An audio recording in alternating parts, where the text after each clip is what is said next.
예수님의 지시사항, 이 책을 읽으라. 이 책을 읽으십시오. 저의 권유가 아니라 예수님이 하신 말씀입니다. 어떤 책을 읽으라는 말씀일까요? 보라, 내가 속히 오리니 이 책의 예언의 말씀을 지키는 자는 복이 있으리라. 이 예언의 말씀을 읽는 자와 듣는 자와 그 가운데 기록한 것을 지키는 자는 복이 있나니 때가 가까움이라. 두루마리를 현대어로 번역하면 책입니다. 본문에서 언급한 책은 요한계시록입니다. 성경에는 66권이나 있는데 왜 하필 콕 집어 요한계시록을 읽고 지키라 하실까요? 특별한 이유라도 있을까요? 요한계시록에는 구약 성경에 대한 암시와 인용이 다른 신약 성경에 비해 많습니다. 학자들에 의하면 500번 이상 나온다고 합니다. 예를 들어 한때, 두때, 반때는 다니엘서에 인용되었고 바벨론의 파괴는 이사야서에 기록되었습니다. 아모스, 예레미야, 에스겔, 시편, 신명기에서도 인용했습니다. 구약에 없는 성경은 1층이 없는 2층 집처럼 불가능합니다. 신약 성경을 읽을 때 구약은 기원과 레퍼런스를 제공하며 본문을 풍부하고 편견 없이 이해하게 합니다. 교회가 성경 66권을 볼 수 있는 것은 큰 축복입니다. 구약시대 신자들이나 열한 제자와 바울도 요한계시록을 읽지 못했습니다. 이 두루마리에 봉인에 해제하는 자격을 주어지기까지 주님께서 죽임을 당하셔야 했습니다. 계시는 두루마리의 안팎에 기록되었습니다. 단면이 아니라 양면에 기록된 것은 안과 밖, 내면과 행실이 말씀으로 운행되고 조화되어야 함을 상징합니다. 성경의 마지막 책 요한계시록은 초대교회뿐 아니라 현대에도 구약을 편향적으로 보거나 실천적인 신앙을 단절시키는 오류를 보정하는 역할을 하고 있습니다. 왜냐하면 복음이 이방인까지 전파되는 과정에서 터져나온 문제점을 최종적으로 요한계시록에서 교정해주고 있기 때문입니다. 요한계시록의 박보는 성부 하나님으로부터 나왔고 총 감독은 예수 그리스도, 34명의 천사들과 많은 출연진들이 등장합니다.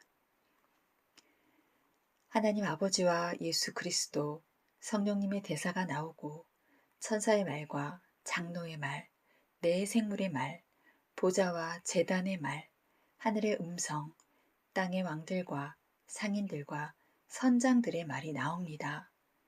66권 중에 이렇게 호화로운 출연진이 없습니다. 두 짐승도 출연하지만 직접적으로 하는 말은 허락되지 않았습니다. 하나님께서 어떤 대사를 말씀하셨을까요? 예수님은 어떤 말을 하셨을까요? 성령님은 무슨 말을 하셨을까요? 성부 하나님께서는 이렇게 말씀하셨습니다. 성도들에게 주시는 놀라운 축복의 말씀입니다.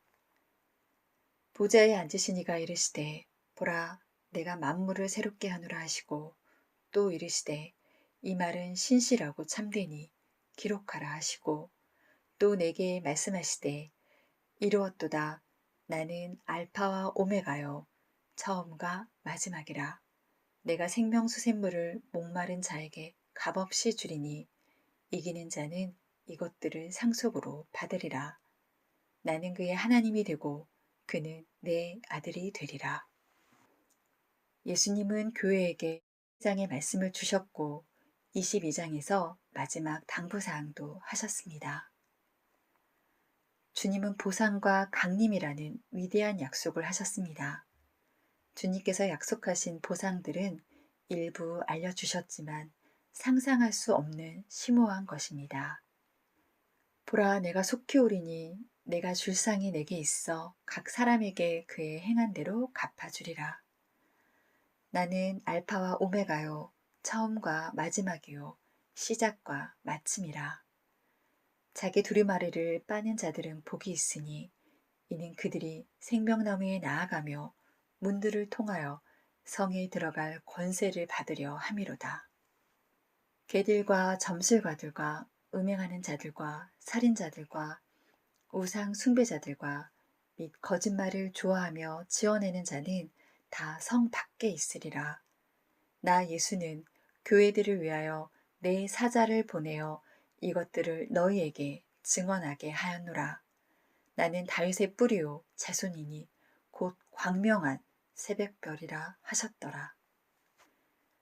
성부 하나님은 죄의 불못에 들어가는 범죄의 목록을 말씀하시고 성자 예수님은 바깥에 들어가는 신자들이 지은 죄의 목록을 언급하셨습니다.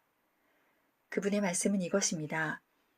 이것들을 증언하신 이가 이르시되 내가 진실로 속히 오리라 하시거늘 아멘 주 예수여 오시옵소서. 그러나 악한 종은 더디 오리라 생각했습니다. 성령님은 이런 말씀을 주셨습니다. 수고를 그치고 생명수를 받을 것이란 격려와 축복의 말씀을 하셨습니다. 성령이 이르시되 그러하다 그들이 수고를 그치고 쉬리니 이는 그들의 행한 일이 따름이라 하시더라. 성령과 신부가 말씀하시기를 오라 하시는도다. 듣는 자도 오라 할 것이요 목마른 자도 올 것이요 또 원하는 자는 값없이 생명수를 받으라 하시더라. 이 책을 읽어야 하는 이유는 무엇일까요? 왜 이 책을 읽고 지키라 당부하시며 숙제를 주신 걸까요? 요한계시록이 중요한 이유 중에 하나는 이것이 미래에 일어날 사건들을 총망라하고 있기 때문입니다. 시대에 따라 해당 세대가 알아야 할 구원 메시지가 포함되어 있습니다. 교회 시대는 구원과 변질된 교회를 교정하고 휴거 세대에게는 장차 다시 오실 그리스도를 맞이하기 위해 예복을 준비하는 방법을 제시합니다. 환란 시대에는 순교가 유일한 방법으로 선포되고 음녀와 짐승의 표의 경고를 강화합니다. 수신자는 7교회입니다. 예수님께서 편지를 보내셨는데 읽어보아야 합니다. 그리스도께서는 전에도 계셨고 이제도 계시고 장차 오실 분입니다. 요한계시록을 읽고 지켜야 하는 이유는 카이로스 때를 결부시켰기 때문에 주님의 강림이 중심 메시지입니다. 교회 시대 신자들은 환란을 피하기 위해 이 책을 지켜야 하고 환란 시대 신자들은 짐승의 표에서 배교하지 않기 위해 이 책을 지켜야 합니다. 그런데 왜 교회는 요한계시록을 멀리하고 설교는 두리뭉실하게 하는 것일까요? 아이러니하게도 마지막에 기록한 요한의 말 때문에 오히려 신자들이 요한계시록을 요원하게 만들었습니다. 요한계시록의 말씀에 가감하면 재앙을 내린다는 경고를 한 것인데 이 경고를 해석의 차이로 오해하는 바람에 이런 일이 일어났습니다. 실제로 필사하던 시절에 원본의 구절을 가감하는 일도 있었는데 이것을 경고하기 위함이었습니다. 요한계시록을 읽어야 하는 이유는 다시 오실 주님을 맞이하기 위한 것입니다. 이에 대한 비밀들이 이 책에 숨겨져 있습니다. 고대에 기록된 다니엘의 책은 일부 봉인되었지만 요한계시록은 봉인이 완전 해제되었습니다. 이 책을 임봉하지 말라. 때가 가까우니라. 그러므로 신자들은 신중하게 이 책을 읽어야 하며 책에서 지시하신 사항들에 순종해야 복이 있습니다. 직접 읽고 보화를 찾으십시오.